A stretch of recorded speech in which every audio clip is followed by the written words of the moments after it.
So, Dr. Bob, a while back while examining the first book of Enoch, I stumbled across something a bit odd. While looking at the Book of Watchers, which is 36 chapters long, and as we all know, is all about the Watchers, the Simyaza and Azazel, who come down and corrupt the world.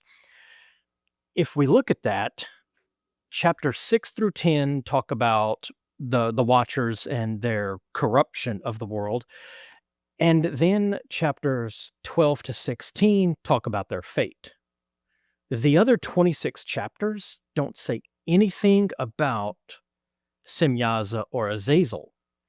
When it's talking about these angels that corrupted the world, it keeps talking about these 7 unnamed angels that were cast down.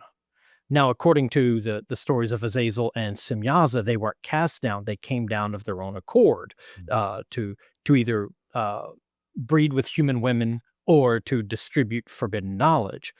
But in these other 26 chapters, it's talking about how the whole world is completely pure and everything needs to be set in its own order. It all needs to obey a very strict pattern. And then it starts talking about how the stars all have to obey a strict pattern, and the constellations have to come out in the correct time on the correct day.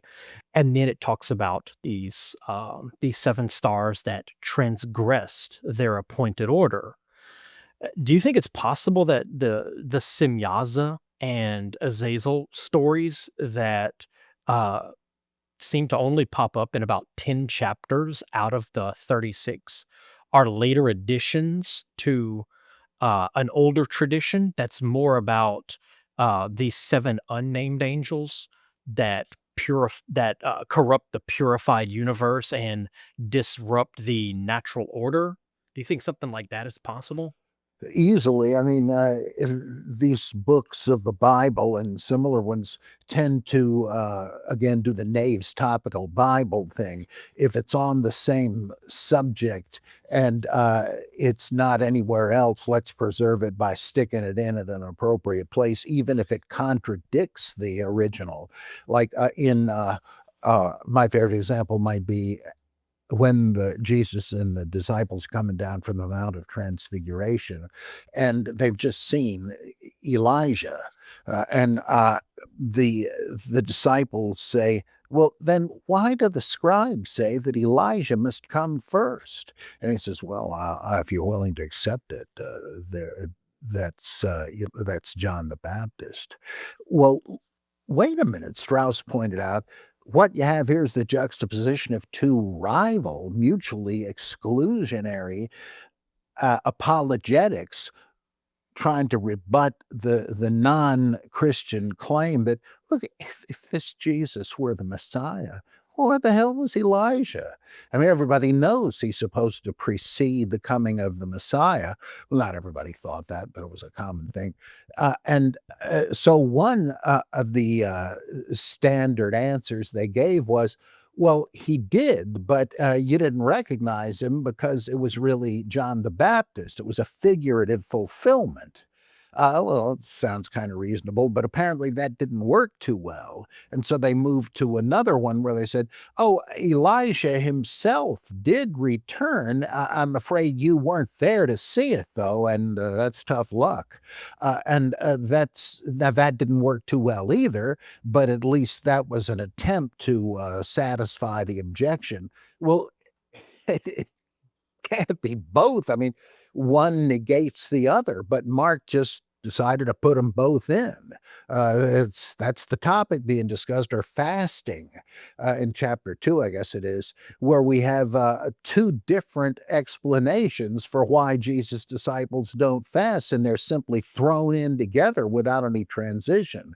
One's inserted into the middle of the other. And so sometimes they did this, or the Pauline epistles again. You have a whole bunch of different views on the same issue. And so it wouldn't be at all surprising if that's what happened here. As we're told in the testaments of the 12 patriarchs and others, that there must have been loads more Enoch books than we have. And this one, First Enoch, is a Pentateuch of at least 5 Enoch books. So Yeah. who's to say that each of them is not a patchwork? Wouldn't be at all surprising. Yeah. When I was looking at it, I kind of continued that breakdown throughout the rest of the book of First Enoch, and I found that in the parables, there's only 3 brief references to Simyaza and Azazel, or their story, and 2 of them just look like a brief reference that kinda is shoehorned into the text, and the last one, it's just their names pop up in a big litany of angel names, Hmm. and then, in the Book of Visions, there's the last reference to this Simyaza and Azazel tradition, and it's just a retelling of what happens in the Book of Watchers, chapters 6 through 10. So it's not even more of the story; it's just a retelling of this portion in First Enoch. But this idea of these 7 unnamed angels, they're sometimes talked about as like 7 mountains of fire. Huh. And this idea that the whole world is perfect and obeys a very strict order that was created by El's words, where he basically spoke the borders of the ocean and, spoke into existence the covenant that formed the foundation of everything. That basically continues throughout all 5 books.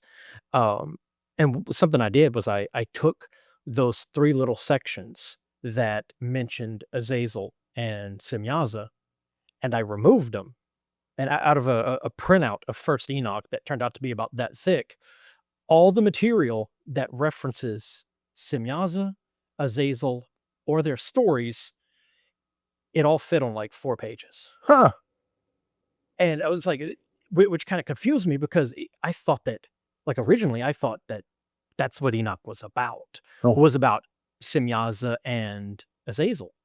But once I took the stuff that actually referenced their stories and removed it, I looked at what remained and realized that the removal of it didn't even affect the text at all. Like Huh. everything that was left, like if you read chapters 1 through 5, which talks about how the whole world is perfect and obeys this this perfect covenant and everything's in the right order. And then you jump into chapter 11, which is after the Azazel and Simyaza material. It basically picks up right where chapter 5 left off because it says how um, the some of these stars transgress their order, and then it starts talking about in chapter 6 it starts talking about Simyaza and his sin, which was taking these angels, binding them to his will, and coming down to have sex with human women. That has nothing to do with stars and their order, coming out at the wrong time. And then it talks about Azazel bringing this false knowledge. Well, that has nothing to do with constellations. But then when you pick up in chapter 11, it starts talking about these 7 stars who come out at the wrong time and they transgress their order. It basically picks up right where chapter 5 left off. So it almost looks like 6 through 10 was just inserted in there and kind of interrupts the text. And when you remove it, 1 through 5, and then 11 through, I think, 17, it just keeps flowing like perfectly, like seamlessly. And then everything else in the rest of the book kind of, in my opinion, takes on a new meaning where it keeps talking about how stars coming out at the wrong time is sort of that has sort of introduced evil into the world, almost a whole different origin of evil story. Mm. And I found that really fascinating, especially when I got into some of the later chapters of Enoch, where it goes into like chapter 82, and it starts talking about how Uriel, he shows Enoch like the proper way to calculate the seasons and starts telling him how keeping track of the seasons keeps the universe in order. It keeps everything perfect. And if you calculate the days of the year incorrectly, I think is in Enoch 82:5, he warns against that. Do not calculate the calendar incorrectly. And then it says that if you do this, it will break the covenant that binds the whole universe together.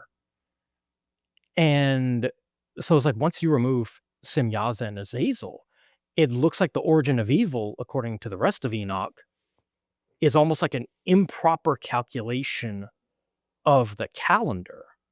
And this got me thinking, if all this is happening in a post-exilic period, could this be sort of a rift between different sects of Judaism? Some of them using a solar calendar, which they outline in the Book of Astronomy, which is like the center of First Enoch, and the lunar calendar that your Second Temple Jews adopted, that they got from Babylon.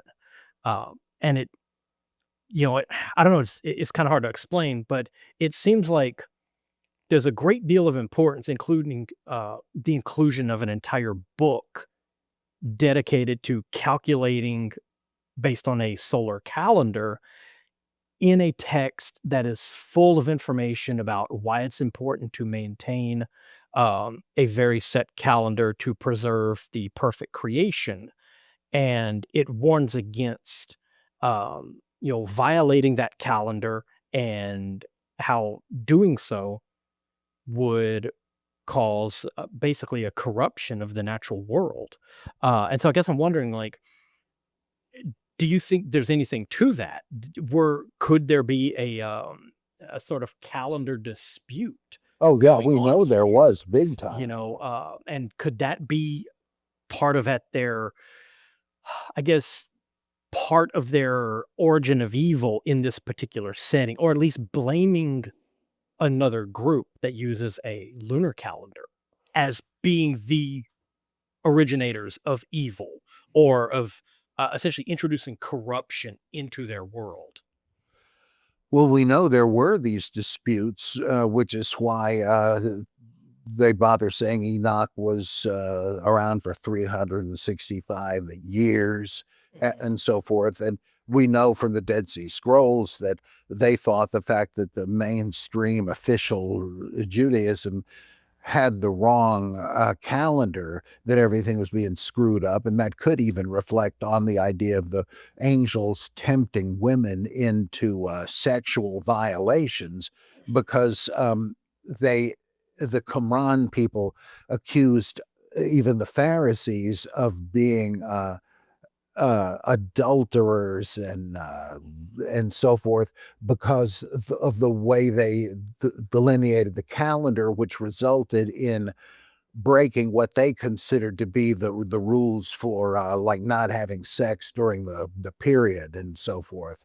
So that could even spill over into that. So I wouldn't be at all surprised. And even in the stuff that with Semyaza and Azazel, um, is it possible that they are envisioned as corrupting the natural order by introducing a false calendar? Hmm.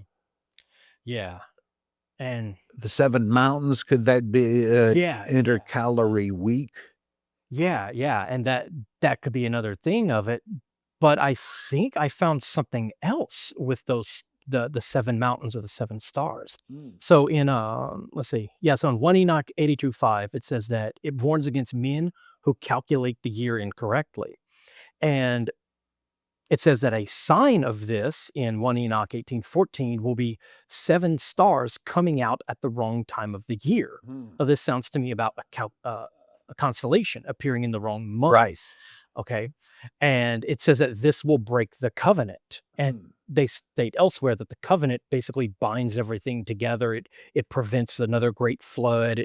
It lays out the boundaries of the waters, and the foundations of the world and everything else. And it says that these seven stars were bound together in chapter 21, verse 3. Now, I keep these seven stars that are linked together and coming out at the wrong month. I start looking, and I see a festival, a great sacrifice that they do once a year to maintain the integrity of the world, the Great Day of Atonement Festival, Mm. which takes place in October at the same time that the Pleiades becomes visible on the Now, horizon with 7 stars. And so if you suddenly start going by a calendar that is off by 10 days a year, how long before the Pleiades are not coming out at the appropriate Yeah. time?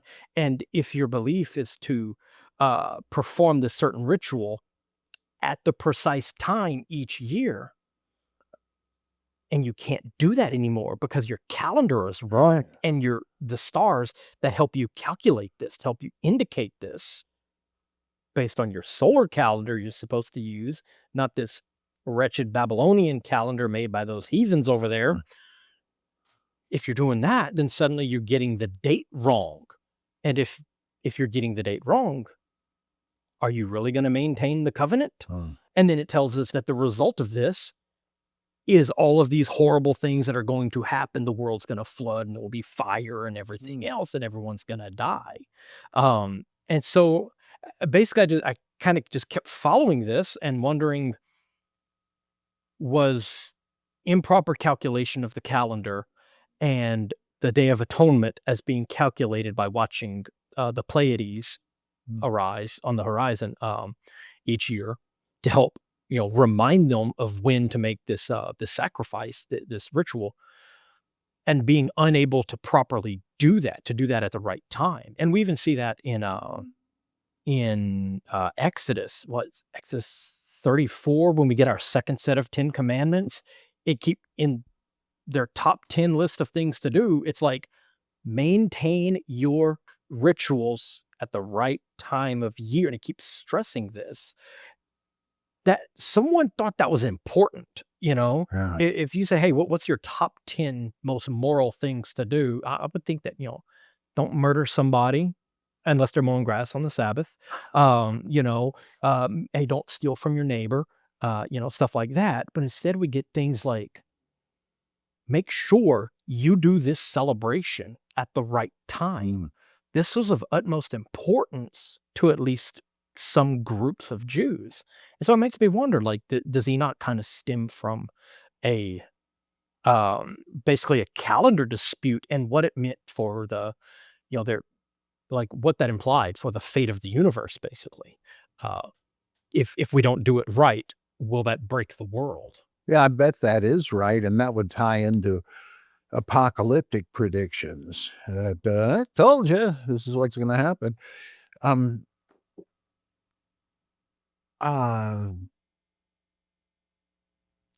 This continues on into orthodoxy versus Catholicism. What's the right day to celebrate Christmas and Easter and all that? And like one of the Psalms, it says, "This is the day that the Lord has made, that is appointed. We will rejoice and be glad in it." If He appointed it, you better keep that. Have you looked into other scholarship on the Book of Enoch to see if anybody has said this or anything approaching it? I have been trying, and my problem is every time I find a book on Enoch, at some point it brings up ancient aliens. And I'm not joking. Either that, or it's being used to say that, yes, this is proof that Jesus actually came, and this is proof that it's a prophecy about Jesus. Oh, Brandon. And so I've got like 4 or 5 books that I thought would have been useful, and they just didn't quite pan out. Have you read John J. Collins' works? Not It's a yet. book on Audible. Since you drive all the time, get it. It's the Dead Sea Scroll. It doesn't go into Yeah, I just got it. Okay. Yeah. As I was plugging that on the live yesterday, I really recommend it, not because he's exhaustive on it, but he makes mention of the calendar issue. And he says, well, let's not, because I remember we brought this up in phone conversations between you and me. Well, was the reason they were anti-temple was because of this calendar.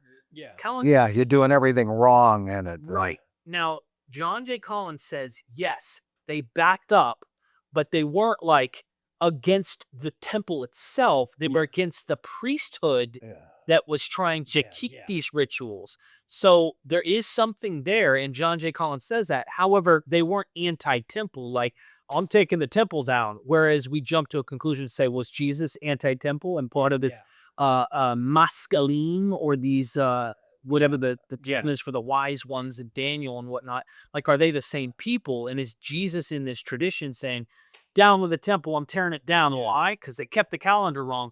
He's not. He's like, hold on, hold your horses, because John J. Collins blows my mind by saying, do you know how many factions there were out there? Like, you can't just sit here and say, well, there was only 4 guys specifically, like Josephus tries to say. There's only 4 teams. And in those 4 teams, there are like splinters. And so you can't just say, well, the Essenes are all the same. You have militant Essenes, you have pacifist Essenes. Like, you can't say all the Essenes are the same, just like I couldn't say all the Pharisees are necessarily the same, or Sadducees are probably not all the same. And so with that, I would be cautious, but Yeah.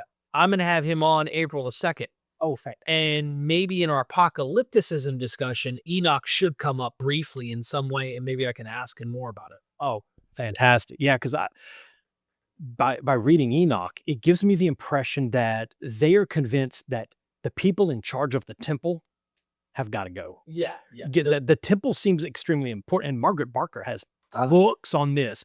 The temple is central to their theology, but it's full of corruption. They need to get rid of the people that are in there. Wonder And if that it's makes an me- anti-mosaic thing too, because it's never. There's very few parts that are mosaic, and John was talking about this because there's different sources in the Enoch tradition, and he says it's not mosaic at all. It's Enochic. Yeah, Moses pops up one time in First Enoch. That's So, it. I And wonder- it's just like it's just sort of this weird where they basically go through and they try to retell all of history. I think it's called the Animal Apocalypse, which is a fantastic name for, like a heavy metal band. And they, the Adam is a white bull and Eve is a heifer. Pro tip: do not call your girlfriend a heifer. She will not appreciate that. And it goes through this whole big thing. I think that's the only appearance of Moses in all of Enoch, but like in all this other biblical material, Moses is this central figure. So yeah, I think it's a theological dispute, and they want to be in the temple, and they're not. Yeah. They're not welcome, and that's all over the. Like, you don't even have to read any extra material to see that. It's right there. I think Eisenman may speculate that there's this tradition that James the Just was a priest, and that they caught him performing the ritual of atonement on what his sect figured was the proper date, which wasn't what they thought. So that's why he'd be there, maybe with a handful of followers doing this. And then if they caught him, they'd say, you're violating scripture here. But it might have to do with the calendar thing. One last thing, because we're running out of time. This is good. John J. Collins, you'll see what I'm talking about, because you're going to catch it in the Audible, in his book on the Dead Sea Scrolls.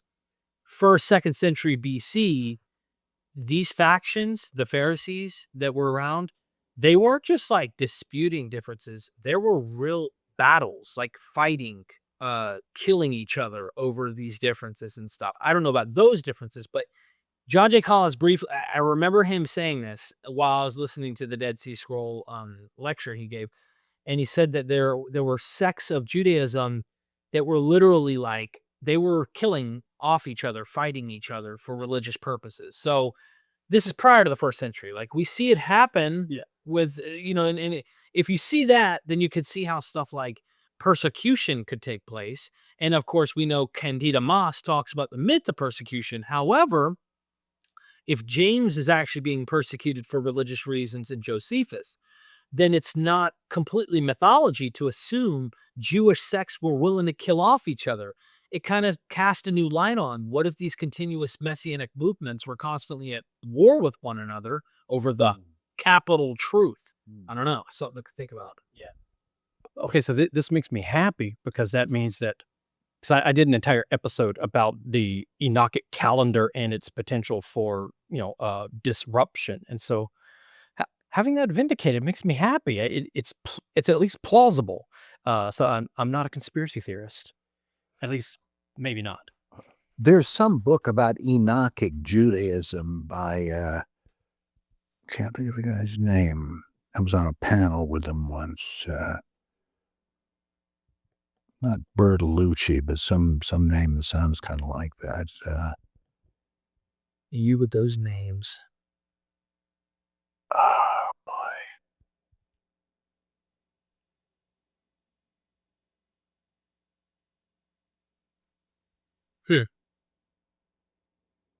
Enoch, Judaism. Yeah, that's in the title. But you could look on Amazon under that much, and it would probably. Yeah, look up Enochic Judaism when we get down here.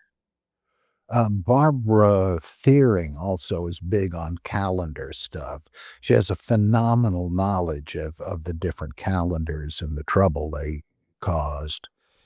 I wonder if that's in her book, Jesus and the Mystery of the Dead Sea Scrolls. I read it somewhere. Or maybe it was in a Journal of Higher Criticism article. We'll look it up. Yeah.